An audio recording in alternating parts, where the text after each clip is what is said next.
म पुलिस बोलाउँछु तँलाई, पुलिस पुलिस। को त्यो मेरो बारीको केरा चोर्ने?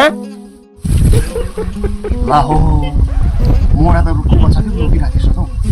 सुँगुरको चारो पकाउनु लागि केरा चोरेर लैजाउँ भनेर देखेछ नि मोराले। हैन मेरो बारीमा कसलाई पर्मिसन मागेर केरा काटिछ? मेरो बारीमा कसलाई भनेर मागिछ? यहाँ झर्छ, यहाँ आइज, यहाँ आइज, यहाँ आइज। हैन कहाँ हो यस्तो? कहाँ हुन्छ अन्त? कहाँ हुन्छ अन्त? कसलाई पर्मिसन मागेर त्यसरी धनीलाई नभनी कहाँ काट्नु पाउँछ? कहाँ हुन्छ त्यस्तो? हुँदैन नि, धनीलाई भन्नु पर्यो नि। अन्त मलाई चाहिँ के थाहा तिमी त्यहाँ रुखको पछाडि लुकेर घाँस काटिरहेछ भने चाहिँ म देखेको भए त माग्थेँ नि हौ। उयो गरेको म पुलिस बोलाउँछु तँलाई, पुलिस पुलिस। एक कटर रम दिन्छु त्यसो भए ल। रम एक कटा रम रम के भन्छौ?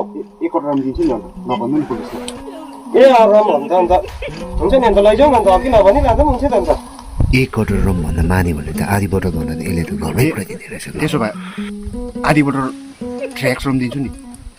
आधी बोतल अन्त म आफै काटेर आफै घरसम्म पुऱ्याइ राखिदिन्छु नि ल, पुऱ्याइदिन्छु नि घरसम्म।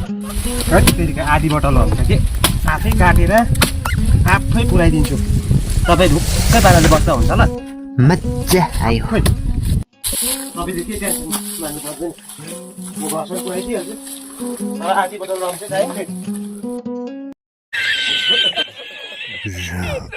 धन्यवाद।